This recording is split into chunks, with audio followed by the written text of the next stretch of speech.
আমাদের শায়খ দামাত বারাকাতুহুম আরিফ বিল্লাহ হাকিমুন নফস আল্লামা মুফতি মুশতাকুন নবী কাসিমি হাফিজাহুল্লাহ হযরত আমাদের সামনে তাসবিহাতগুলো আমাদেরকে নিয়ে আদায় করেছেন। এই সম্পর্কে আমাকে কিছু কথা বলার জন্য নির্দেশ করেছেন এবং আমাদের হযরত দামাত বারাকাতুহুম নামাজের পর গুরুত্বপূর্ণ নসিহত পেশ করবেন। তো আমরা নামাজের আগে তাসবিহাত সম্পর্কে কিছু কথা শুনব এবং হযরতের নির্দেশ মাগরিবের আজানের পূর্বে আমরা যেন 100 বার সুবহানাল্লাহি ওয়া বিহামদিহি এই তাসবিহ যেন আমরা সকলেই পড়ি। বলেন আমরা পড়ব ইনশাআল্লাহ। নিয়ত করি আমরা, কি বলেন? ইসলামে নিয়তের অনেক গুরুত্ব আছে। আপনি ইসলাম ধর্মে কোনো ইবাদতের নিয়ত করেছেন তো আল্লাহ তাআলা ওই নিয়তটা দেখে আপনাকে ইবাদতের সওয়াব দিয়ে দিবে।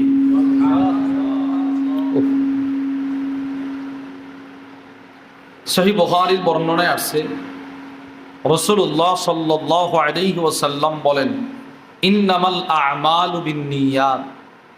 নবীজি বলেন, সমস্ত আমলের সওয়াব নির্ভরশীল নিয়তের উপর। বলেন কিসের উপর ভাই? নিয়তের উপর। এই হাদিসের ব্যাখ্যায় আল্লামা আব্দুর রহমান ইবনু মাহদী রাহিমাহুল্লাহ তিনি বলেন, ইয়ামবাগি আন নাদআ হাযাল হাদিস ফি কুল্লি বাব। প্রত্যেক মুসলমানের উচিত এই হাদিসটিকে প্রতিটা ইবাদতে যেন সে ফিট করে। আমি আমার জীবনে যত ইবাদত করেছি, যত ইবাদত করব, আমার নিয়তকে বিশুদ্ধ রাখতে হবে, নিয়তকে পিওর রাখতে হবে, খালেস রাখতে হবে। নিয়তের বরকতেও বান্দা কখনো কখনো আমলের সওয়াব পায়। যেমন কয়েকটা দৃষ্টান্ত শুনলে আমরা বিষয়টা স্পষ্টভাবে বুঝতে পারব। সহিহ মুসলিমের বর্ণনায় হযরত জাবির ইবনে আব্দুল্লাহ রাদিয়াল্লাহু তাআলা আনহুমা থেকে বর্ণিত, তিনি বলেন, কুন্না মা রাসূলিল্লাহি সাল্লাল্লাহু আলাইহি ওয়াসাল্লাম ফি গাযাত। আমরা নবীজির সাথে এক যুদ্ধে ছিলাম, জিহাদের ময়দানে আমরা যুদ্ধ করলাম। যুদ্ধ শেষ, রাসূল আমাদেরকে বললেন, ইন্না বিল মাদিনাতি লা রিজাল মা সিরতুম মাসিরান ওয়ালা কাতাতুম ওয়াদিয়া। রাসূলুল্লাহ সাল্লাল্লাহু আলাইহি ওয়াসাল্লাম বলে, নিশ্চয়ই মদিনায় কিছু মানুষ আছে যারা তোমাদের মতো এত দীর্ঘ পথ সফর করে এসে যুদ্ধ করতে পারে নাই। গিরিপথ পাড়ি দিয়ে, পাহাড় পাড়ি দিয়ে তোমাদের মতো এসে এখানে যুদ্ধ করতে পারে নাই।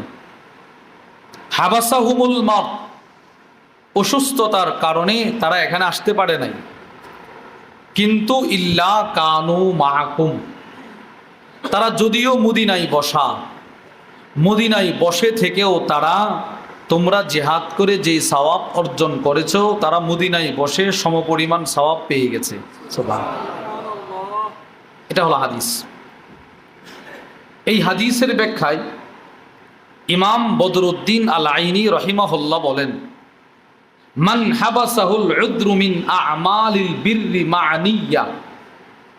কোনো মানুষকে যদি কোনো নেক কাজ করা থেকে কোনো উযর, কোনো প্রতিবন্ধকতা তাকে বাধা দেয়,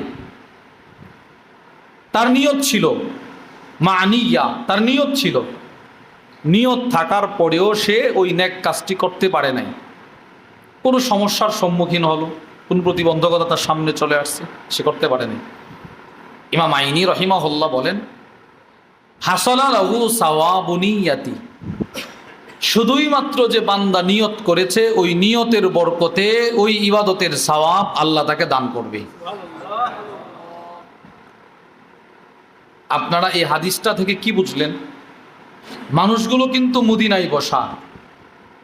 হযরত জাবের বলে আমাদের মতো তারা জিহাদ করতে পারে নাই, মদিনায় বসে থেকেও তারা জিহাদের সওয়াব পেয়েছে। বলেন কিসের বরকতে ভাই? নিয়তের বরকতে। দৃষ্টান্ত নম্বর 2, সহিহ মুসলিমের বর্ণনা। রাসূলুল্লাহ সাল্লাল্লাহু আলাইহি ওয়াসাল্লাম বলেন, মান সাআলাল্লাহ আযজা ওয়া জাল্লা আশ-শাহাদা বিসিদকিন, কেউ যদি আল্লাহ তাআলার কাছে সত্য দিলে, একদম দিল থেকে আল্লাহর কাছে এই তামান্না পেশ করে, আল্লাহ আমি আপনার রাস্তায় শহীদ হতে চাই, আল্লাহ আমি আপনার রাস্তায় শহীদ হতে চাই, আল্লাহ আমাদের সকলকে আপনি কবুল করেন, বলেন আমিন। এটা নিয়ত। সর্বশ্রেষ্ঠ মৌত হলো শহীদের মৃত্যু। ওয়া আশরাফাল মাউতি কতলুশ শুহাদা, শ্রেষ্ঠ মৃত্যু হলো শহীদের মৃত্যু, মরণ। কেউ নিয়ত করছে আল্লাহ আমি আপনার রাস্তায় শহীদ হতে চাই, এবার নবীজি বলে বাল্লাগাহুল্লাহু মানাজিলাশ শুহাদা ওয়া ইন মাতা আলা ফিরাশি, ওই বান্দা যদি বিছানায়ও স্বাভাবিকভাবে মৃত্যুবরণ করে তো তার নিয়তের বরকতে আল্লাহ তাকে শহীদের মর্যাদা দিয়ে দিবে। আপনারা এই হাদিস থেকে কি বুঝলেন? স্বাভাবিকভাবে বিছানায় মৃত্যুবরণ করেছে, এরপরেও শহীদের বরকত পেল। কিসের বরকতে ভাই? নিয়তের বরকতে। দৃষ্টান্ত নম্বর ৩, আবু দাউদ শরীফের হাদিস। ওয়ান আবি দারদা রাদিয়াল্লাহু তাআলা আনহু ক্বাল, হযরত আবু দারদা রাদিয়াল্লাহু তাআলা আনহু থেকে বর্ণিত, তিনি বলেন, قال رسول الله صلى الله عليه وسلم من أتى فراشه وهو ينوي أن يقوم يصلي, রাসূল বলেন আমার কোন উম্মত যদি এশারের নামাজের পর তার বিছানা গ্রহণ করার সময় এই নিয়ত করে যে আল্লাহ আমি যদি শেষ রাতে জাগ্রত হতে পারি আমি 2 রাকাত অথবা 4 রাকাত অথবা 6 রাকাত আমি তাহাজ্জুদ পড়ব, বলেন না ইনশাআল্লাহ? দিল থেকে নিয়ত করতে পারি না আমরা ইনশাআল্লাহ, যে আল্লাহ যদি আমি শেষ রাতে জাগ্রত হতে পারি তো আমি 2-4 রাকাত তাহাজ্জুদ পড়ব। এবার নবীজি কি বলেছেন? ফাগালাবাতহু আইনা, তার দুরু চোখে ঘুম চলে আসছে, সে ঘুমায় গেছে, এমন ঘুম দিছে হাত্তা ইউসবিহা, ফজরের আজানের পরে ঘুম থেকে জাগ্রত হলো। এবার বলেন তো, ফজরের পরে যিনি ঘুম থেকে জাগ্রত হয় তিনি কি আর তাহাজ্জুদ পড়ার সুযোগ আছে? নাই। রাসূল বলেন কুতিবা লাহু মা নাওয়া, ও এশারের পরে ঘুমানোর পূর্বে যত রাকাত তাহাজ্জুদ পড়ার নিয়ত করেছিল আল্লাহ তাআলা তাকে তত রাকাতের তাহাজ্জুদের সওয়াব দিয়ে দিবে। কিসের বরকতে ভাই? নিয়তের বরকতে। দৃষ্টান্ত নম্বর ৪, সহিহ বুখারীর বর্ণনা হাদিসে কুদসি। হযরত আবু হুরায়রা রাদিয়াল্লাহু তাআলা আনহু থেকে বর্ণিত, তিনি বলেন রাসূলুল্লাহ সাল্লাল্লাহু আলাইহি ওয়াসাল্লাম বলেন, আল্লাহ তাআলা বলতেছে, ইদা আরাদা আবদি আইয়া আমালা সাইয়্যা, আল্লাহ বলেন আমার কোনো বান্দা যখন কোনো গুনাহ করার ইচ্ছে করে, মনে চাইছে একটা গুনাহ করবে, এখনো করে নাই, মানে মনে মনে ধারণা করছে গুনাহটা করবে, ইচ্ছে করছে আর কি এটা গুনাহ করবে, আল্লাহ তাআলা বাম কাদের ফেরেশতাকে বলে সাবধান তুমি কিন্তু গুনাহ লিখবা না, হাত্তা ইয়ামালাহা, যতক্ষণ পর্যন্ত আমার এই বান্দা গুনাহ না করবে ততক্ষণ পর্যন্ত তুমি কিন্তু গুনাহ লিখবা না। সুবহানাল্লাহ।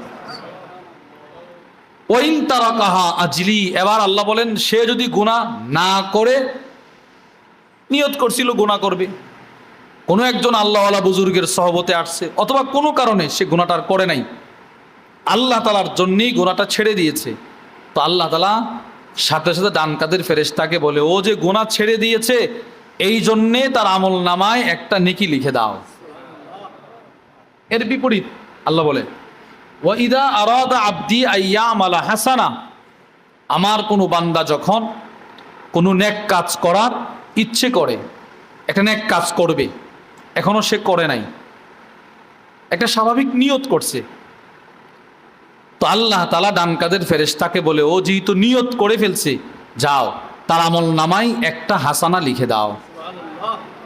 একটা হাসানা, একটা হাসানা কি? আমাদের শায়খ দামাত বারাকাতুহুম আরিফ বিল্লাহ হাকিমুন নফস আল্লামা মুফতি মুশতাকুন নবী কাসিমি হাফিজাহুল্লাহ হযরতের বয়ান থেকে আপনারাও শুনেছেন আমরাও শুনছি, বারবার শুনেছি। হযরত বলেন হাসানা হলো আখিরাতের টাকা, আখিরাতের মুদ্রার নাম কি ভাই? হাসানা। প্রত্যেক দেশের মুদ্রা আছে, নাম ভিন্ন।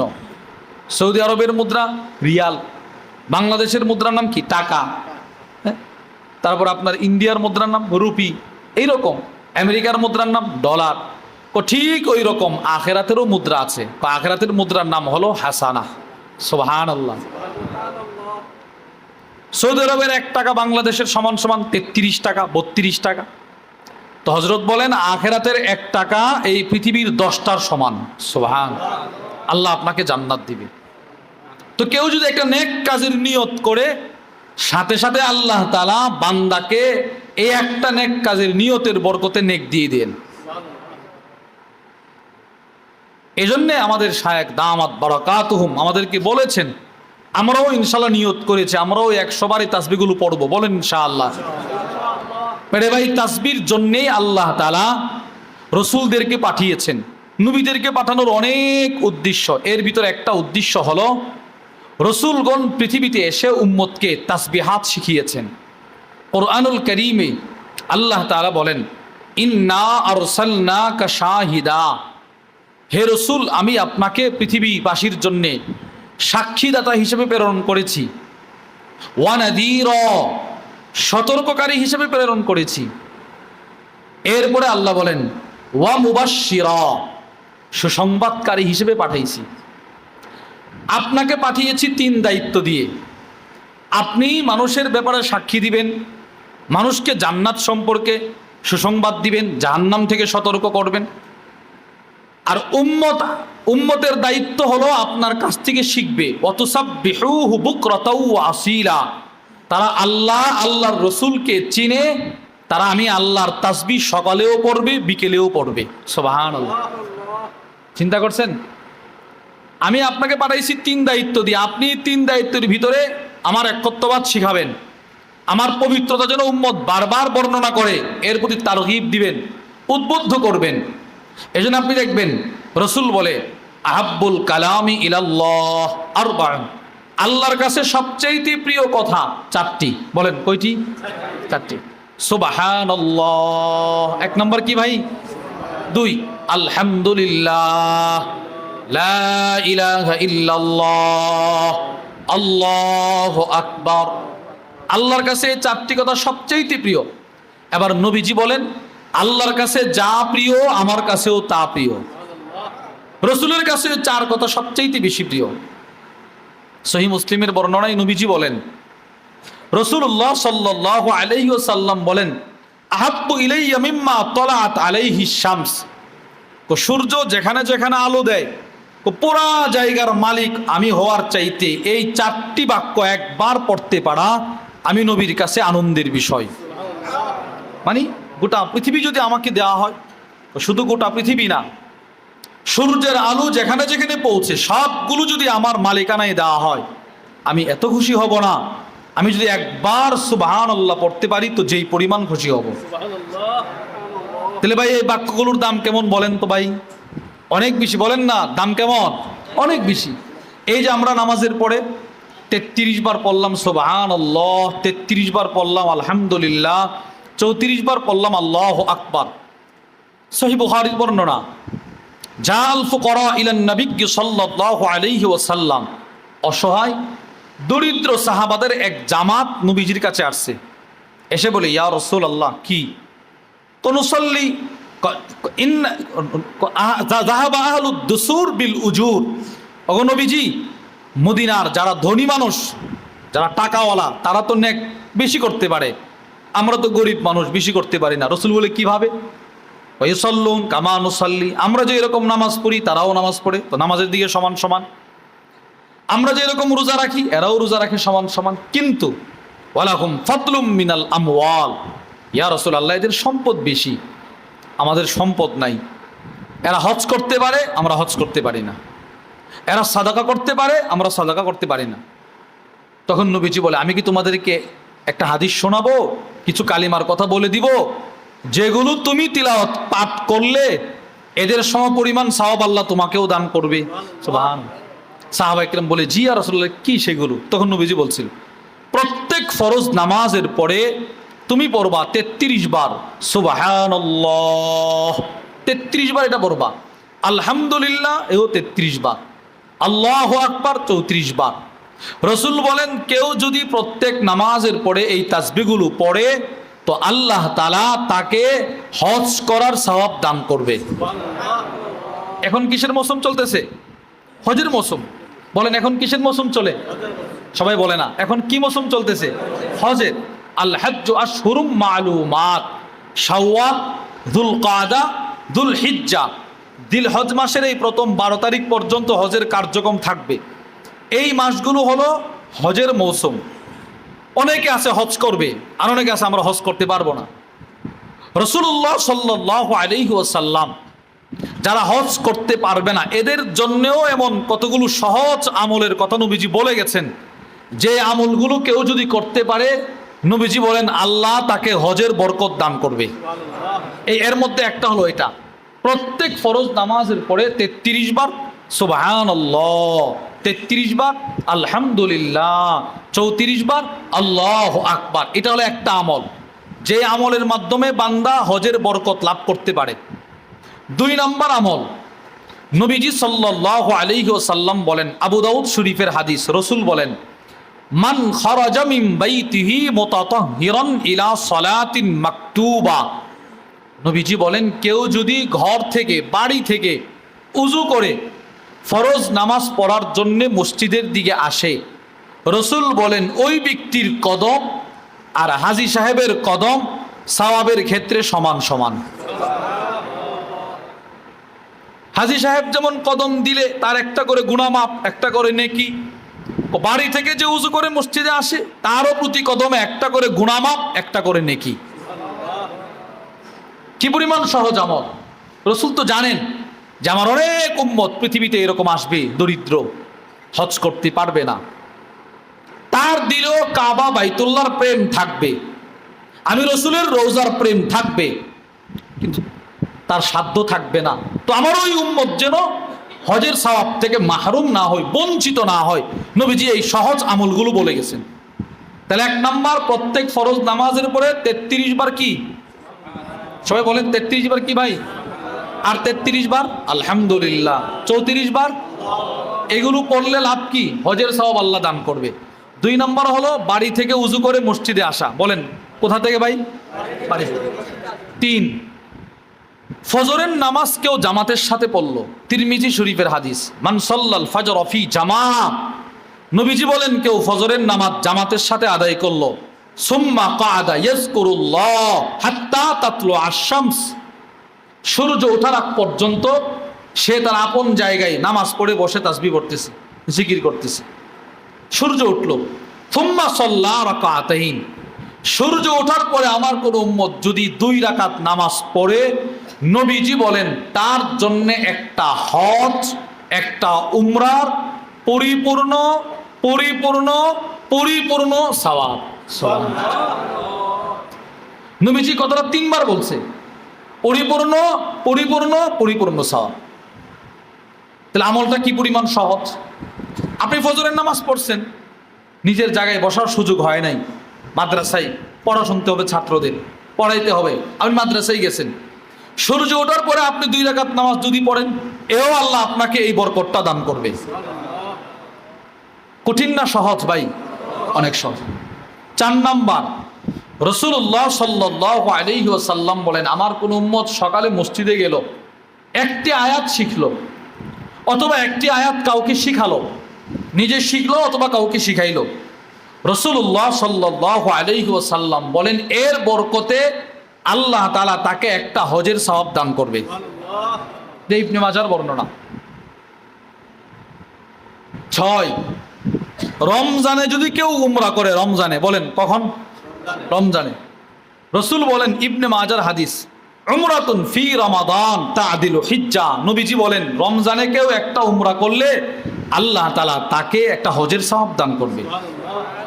তাহলে আমরা যারা হজ করতে অক্ষম, একটা হলো অনেকের উপরে হজ ফরজ, যাদের উপরে হজ ফরজ তার তো হজ করতেই হবে, হজ তার করতেই হবে এবং দ্রুত করতে হবে, এটা নবীজির ওসিয়ত।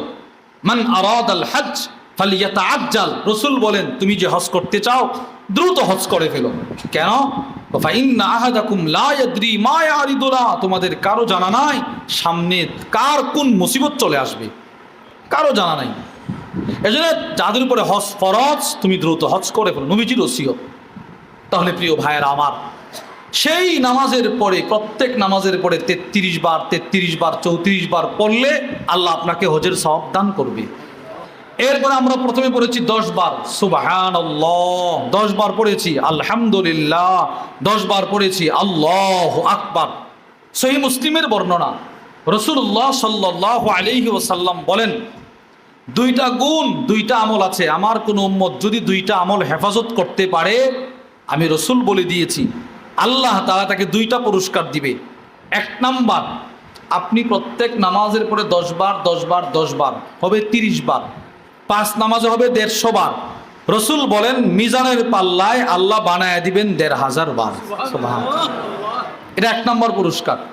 2 নম্বর পুরস্কার, আপনি আসরের নামাজের পরে পড়ছেন, হালাল হারাম বাইসা চলছেন, মারা গেছেন, তো মাগরিবের আগে মারা গেলে নবীজি বলেন দাখালাল জান্নাহ, ও আল্লাহর জান্নাতের মেহমান হয়ে যাবেন।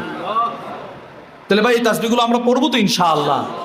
এই তাসবিহ, এটার এই জিকির, এটার কোনো কাজা নাই। আমাদের হযরত দামাত বারাকাতুম বারবার বলেন 3 জিনিসের কাজা নাই। 1 নাম্বার, যেই মহিলা জীবনে পর্দা করে নাই, এখন থেকে সে পর্দা শুরু করছে, এই যে অতীত জীবনে পর্দা করে নাই, এর কোনো কাজা নাই। এর কোনো কাজা আছে ভাই? না, এর কোনো ক্ষতিপূরণ নাই। যদি সে আল্লাহর কাছে কায়মানা বাক্যে ক্ষমা চায়, আল্লাহ তাকে ক্ষমা করে দেয়, তো ভিন্ন কথা। এছাড়া ওই তার গত হয়ে যাওয়া দিনগুলোর পর্দার কাজা সে করতে পারবে না। 2, জিকিরের কোনো কাজা নাই। আপনার বয়স 30 বছর, 35 বছর, 40 বছর, আপনি 40 বছরে জিকির করেন নাই, এখন থেকে শুরু করছেন, তো 40 বছরের জিকিরের কাজা আপনি করতে পারবেন না। কেন? আপনি ওইটা করতে গেলে তো এখন যে আপনার সময় শেষ হইতেছে, এই জন্যে জিকিরের কাজা নাই। 3, সময়ের কাজা নাই। সময় যেটা চলে গেছে ওইটাকে আর ফিরিয়ে আনা সম্ভব না। গারামাতুন তাখিরা একটা কিতাব আছে, অনেক সুন্দর একটা কিতাব, খালেদ আবু রাশেদ, অনেক সুন্দর লেখক, মানে ওনার কিতাবটা অনেক সুন্দর। ওই কিতাবের মধ্যে সুন্দর করে তিনি সময়ের ব্যাপারে আলোচনা করেছেন, খুব গুরুত্ব সহকারে আলোচনা করছেন। তিনি বলেন পৃথিবীর মধ্যে একটা বস্তু সময় চোখের সামনে চলে যাচ্ছে, কেউ এটা আটকায় রাখতে পারে না। যেমন এই ঘড়ির সেকেন্ডের কাঁটা কিন্তু নড়তেছে, আপনি আটকায় রাখলেও কিন্তু আরেক ঘড়ি ঠিকই কিন্তু এটা পার হয়ে চলে গেছে। আপনি যত আটকায় রাখবেন, বিষয়টা এরকম না যে আপনি মিনিটটা আটকায় রাখতে পারতেছেন, পারবেন কেউ? আমরা কেউ পারবো? এটা আটকালে ওইটা চলতেছে, ওইটা আটকায় দিলে আপনার মোবাইলেরটা চলতেছে, আপনি আপনার দেশেরগুলো আটকায় দিলে আরেক দেশেরটা চলতেছে। সময়ের কেউ আটকায় রাখতে পারে না। এই জন্য সময়ের সদ্ব্যবহার করা, তাসবিহাতের মাধ্যমে, জিকিরের মাধ্যমে, তিলাওয়াতের মাধ্যমে, ইস্তিগফারের মাধ্যমে। রাসূলুল্লাহ সাল্লাল্লাহু আলাইহি ওয়াসাল্লাম বলেন, আমার উম্মত দুনিয়াতে যেই সময়টাই জিকির করে নাই, ওই সময়টার ব্যাপারেই সে জান্নাতে আফসোস করবে। শুধু এই সময়টার জন্য কি করবে? আফসোস করবে, শুধু আফসোস করবে। কারণ সে জান্নাতে গিয়ে দেখবে শুধু জিকির, জান্নাতে গিয়ে দেখবে শুধু জিকির, শুধু জিকির। সহিহ মুসলিমের হাদিস, রাসূলুল্লাহ সাল্লাল্লাহু আলাইহি ওয়াসাল্লাম বলেন, জান্নাতীরা জান্নাতে যা চাইবে আল্লাহ তাদেরকে তাই দান করবে। যত প্রকার খাবার খাইতে চাইবে আল্লাহ দান করবে, খাবে। তো সাহাবায়ে কেরাম বলে, ইয়া রাসূলুল্লাহ, এগুলো কি হজম হবে না? রাসূল বলেন, একটা ঢেকুর দিবে, সব হজম হয়ে যাবে। এরপরে নবীজি বলেন, তোমরা জানো তো জান্নাতীদের প্রতিটা শ্বাসে শ্বাসে আল্লাহর জিকির হবে, জিকির। এত খাবার, এত পানীয়, এত নিয়ামতের পরেও বান্দার কাছে সবচাইতে শান্তির বস্তু হবে জান্নাতে গিয়েও আল্লাহর জিকির। ওয়া আখিরু দাওয়াহুম আনিল হামদুলিল্লাহ। কুরআনুল কারীমের মধ্যে আছে, জান্নাতীরা জান্নাতে ঢোকার সময় ফেরেশতারা এদেরকে অভ্যর্থনা জানাবে, সালাম দিবে। জান্নাতে গিয়ে প্রত্যেক জান্নাতি একজন আরেকজনের সাথে জিকির করবে, জিকির, শুধু আল্লাহর প্রশংসা করবে। ওয়াকালুল হামদুলিল্লাহিল্লাযী, এই শুধু আল্লাহর প্রশংসা করবে। তাহলে জান্নাতে গিয়েও আফসোস হবে কোন জিনিস, কোন সময়ের জন্য? যেই সময়টা আমি কি করি নাই? বলেন না সবাই, কি করি নাই? জিকির করি নাই। আমাকে তো আল্লাহ বানিয়েছিনি জিকির করার জন্যে, তাসবিহ পড়ার জন্যে, আল্লাহকে চিনার জন্যে, আল্লাহর প্রেম ভালোবাসা অন্তরে বদ্ধমূল করার জন্যে। কিন্তু আমি সেই মালিকরে ভুলে রইলাম, আমি সেই জিকির করি না। নামাজের পরে কি ব্যস্ততা, সালাম বেরোনোর পরে হুট করে বেরিয়ে চলে যেতেছে। অথচ এই তাসবিহাতগুলোর কি গুরুত্ব আমাদের সাহিত্য বললেন যে নবীজি কখনো এটা ছাড়ে নাই, আর আমরা কখনো এটা পড়ি নাই।